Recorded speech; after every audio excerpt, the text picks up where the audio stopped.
One of my highlights of the entire NFL season was to be in Germany, in the booth for Dolphins Chiefs, the first of two such battles this year in Frankfurt, Germany. And it was awesome. And part of the reason why is who I was calling the game with. It was Jason McCourty, my colleague from NFL Network, and joining us from ESPN, the great Dan Orlovsky, back here on the Rich Eisen Show. Good to see you, Dan. How are you, bud? Good to connect. I share the same sentiments, man. That was fun. We got to do it again, hopefully, dude. That was good. And you know, while we were there, that was deep in the narrative of the Chiefs having issues on offense. They had just lost a divisional game, which is like, you know, a comet flying in the sky for Mahomes. And we were wondering about what is with the offense. And sure enough, they got a defensive score and couldn't score in the second half. And so I ask you, that's the big long-winded setup? Is the switch flipped? Have we finally found the switch, and have they flipped it on offense, Dan? As long as they play clean, I think that answer is yes. And, you know, this is one of these moments when a lot of us who cover the game and talk about the game on a consistent daily basis, one part, we were dead on about the Chiefs offense in the way that we saw it and the way that we talked about it. And in the same aspect, there is that level of tip your hat and appreciation, acknowledgement to Andy Reid, Patrick Mahomes, and Matt Nagy.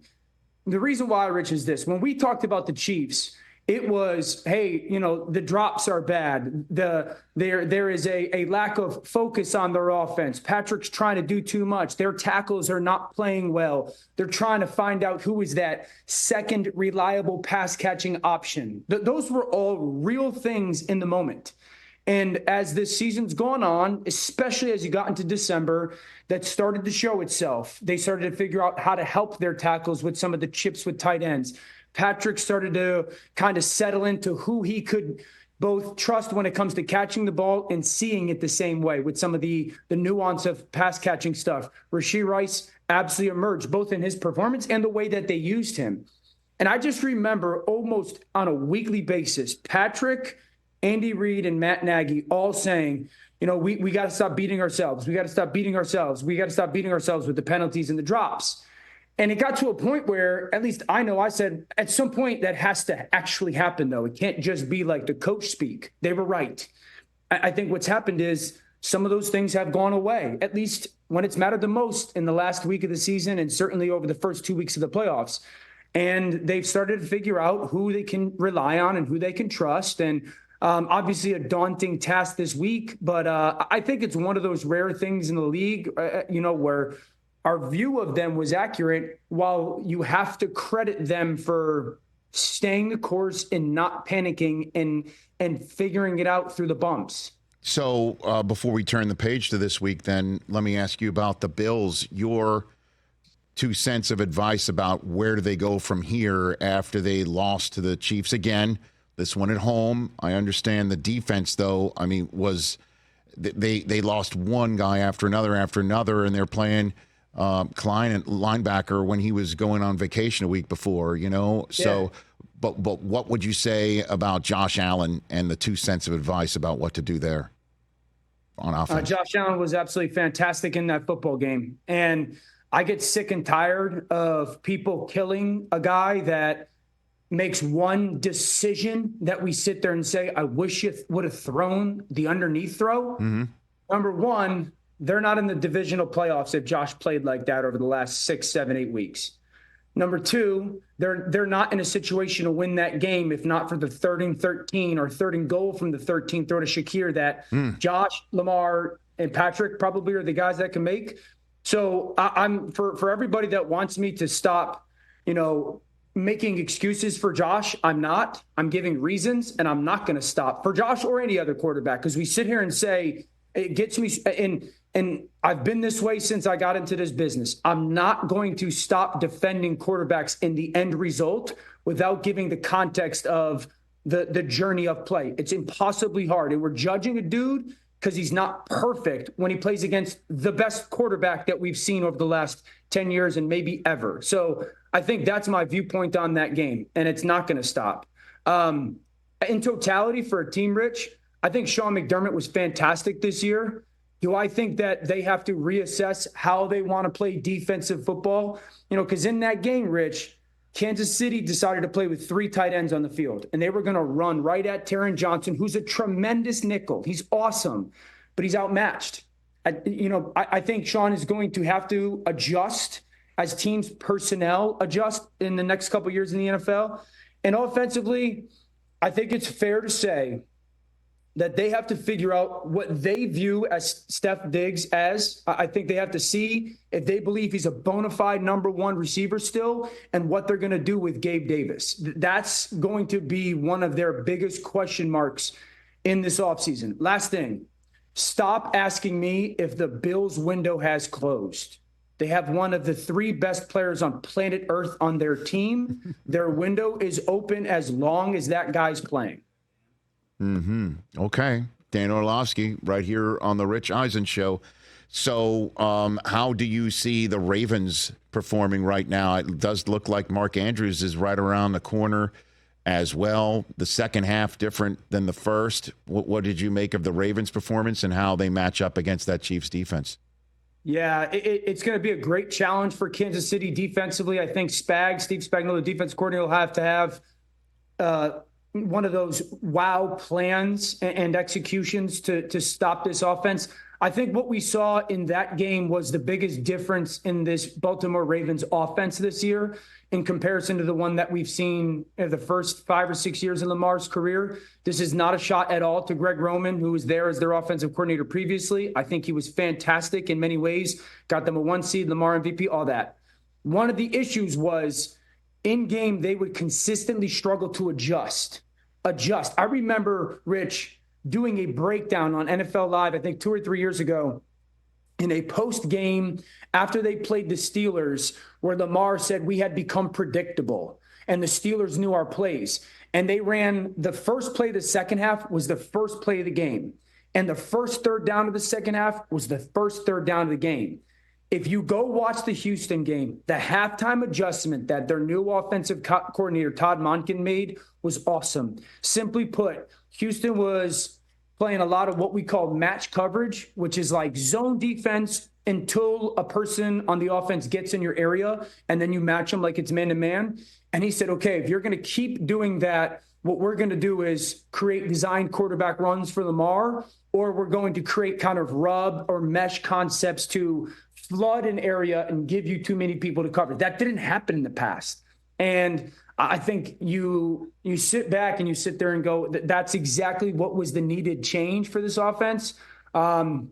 I love Kansas City. I think the story is awesome. I think the resurrection of Matt Nagy as their play caller post Chicago has been really impactful. Andy Reid's awesome. I think their defense made some big stops. Rich, one of my jobs, as you know, this is like, you got to figure out how teams are going to get beat, or you got to anticipate what teams are going to do. Yeah. I don't know what you do with this Baltimore defense. I don't know. Like I sit here and I say, you got to get big and pound the football against them. You can't. You got to spread them out and make them tackle in space. Hamilton's unbelievable. Yes. You got to take shots down the field. Sounds good. You got to be great on third down. Their simulated blitzes are ridiculous. So I think that's the huge challenge in the game as well. Dan Orlovsky here on the Rich Eisen Show. Let's get to the Niners. Your assessment of Brock Purdy's performance is? He was bad for the first 3 quarters until he needed to be great, and he was. And I think that's going to bode them well in this game.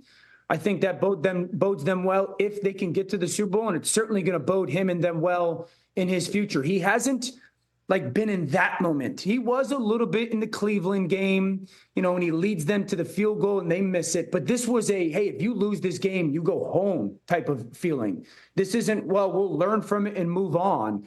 And he was bad. Now, I don't know how much of it was the weather, Rich. I think that certainly plays its part, but more than the missed throws, because that's not who he is. He almost throws the early on pick 6 to Savage. Mm-hmm. And if you watch in that game, there's moments when you go, why didn't you throw that ball? Like I have clips, me, I'm this weird note taker. you have clips where I sit there and I go, why didn't on the third quarter, 9:27, you didn't take the shot down the field when it was there. I've seen you do that. Third quarter, 8:44, you didn't take the shot with the rail. I've seen you do that. Third quarter, 40 seconds, you don't throw it to McCaffrey when he's wide open. I've seen that. Fourth quarter, 10:38. And so I think that is something that they're talking about, post film, and he's giving them answers. It's like, hey, did you hesitate a little bit and not want to make a mistake after that pick six? Again, I have to be fair with the weather conversation and some of the misses, but when they needed him to be great on that final drive, he was. You can't take that from him, and he made some big-time throws. So I do believe that bodes them well. So, yeah, again, I said, I know you said, hey, this is win or go home time. It's not like, well, we'll learn from it.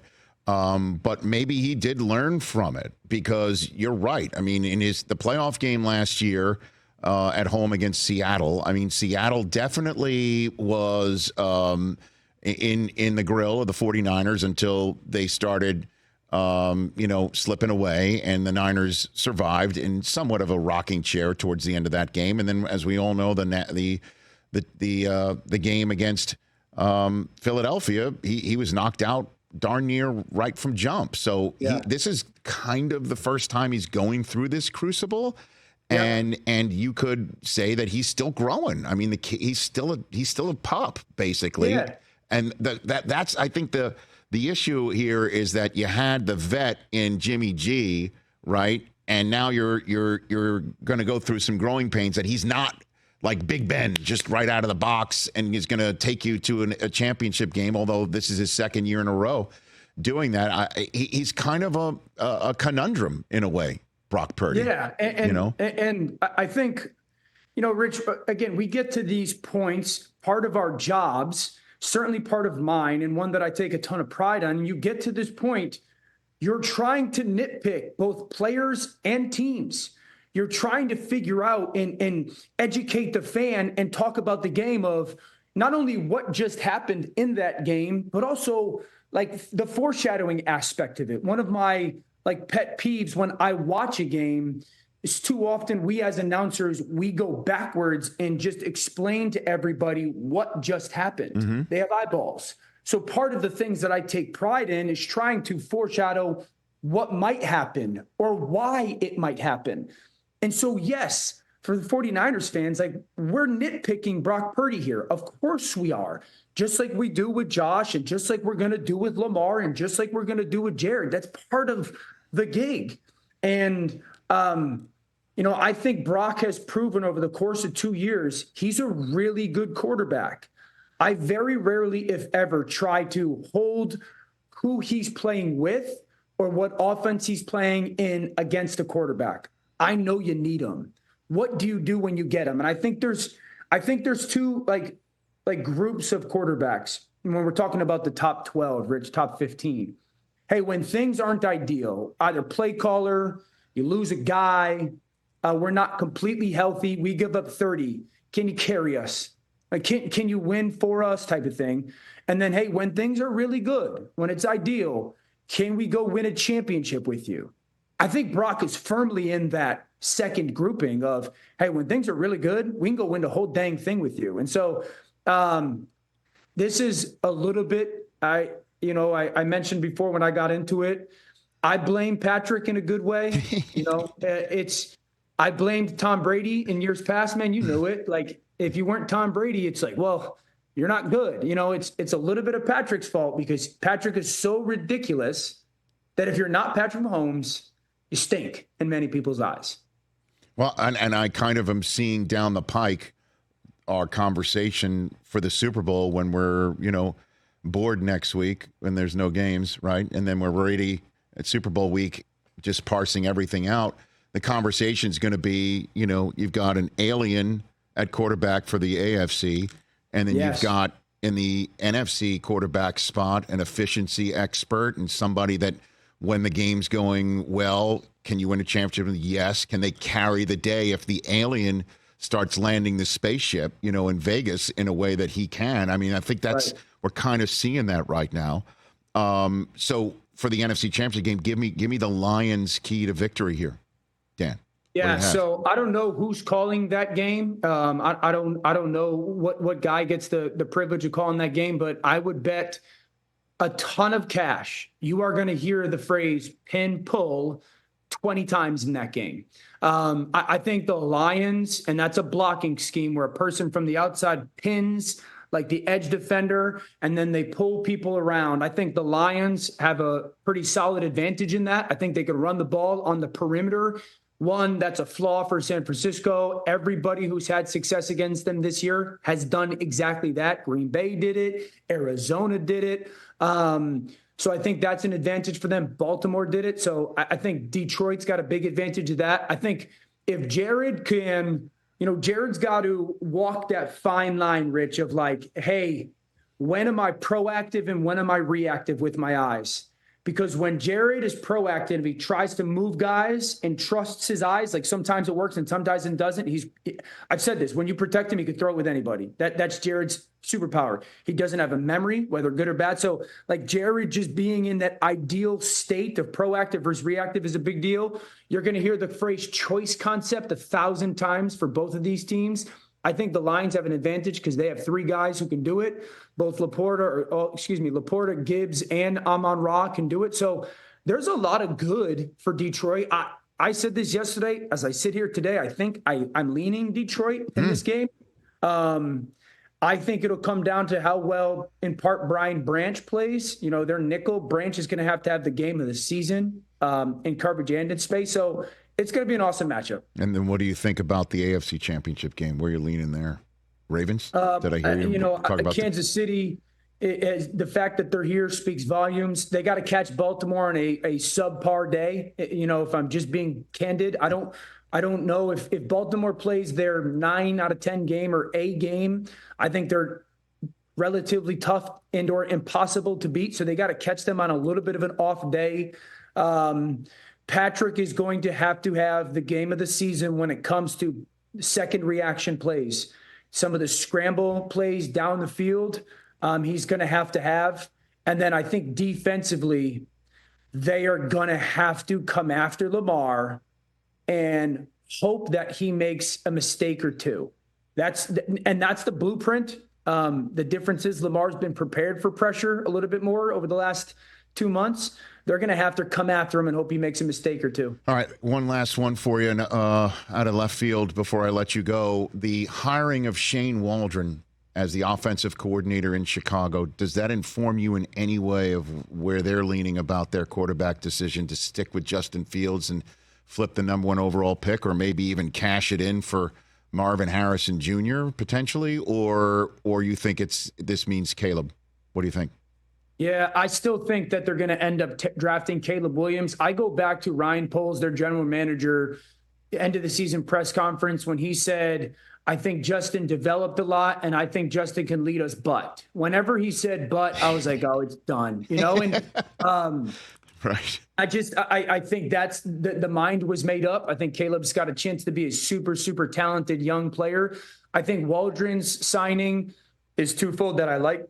Excuse me, Rich. Number one, he was in LA when Sean was there developing Jared. When he was a younger player, he watched Sean develop him and Zach Taylor develop him, Matt LaFleur develop him. So I do think there's value in that. And then also he comes from a little bit of the McShanahan tree. Harbaugh coined that, the McVay-Shanahan tree.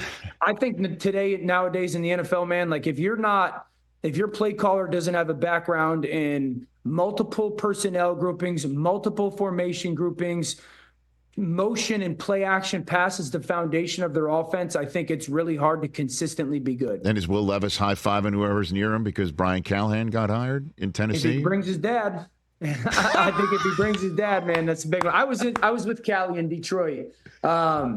I think I'll give you a real quick on Callie. Sure. He's been a part of like 3 pretty good offenses. He's been a part of Zach Taylor's offense with Joe Burrow. He obviously knows the Shanahan tree offense because his dad, Cleveland, and his dad has been in it for a long time.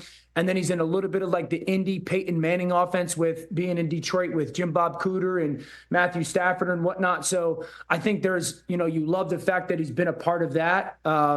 He's a great listener. I think he's got a great ability to understand, hey, like I like this, I don't like this from his players. They got to go do for Will Levis what, they did for Brock and Jimmy Garoppolo in San Francisco, or what they did with Tua in Miami. They got to get a lot better on the outside for him. Dan, you're the man. Greatly appreciate it. Appreciate you, bud. Right back at you at D Orlovsky 7 out there, and he's a must follow as well as watching on ESPN whenever he talks. Dan Orlovsky here on the Rich Eisen Show. Catch the Rich Eisen Show every single day on the Roku channel, 12 to 3 Eastern, for free.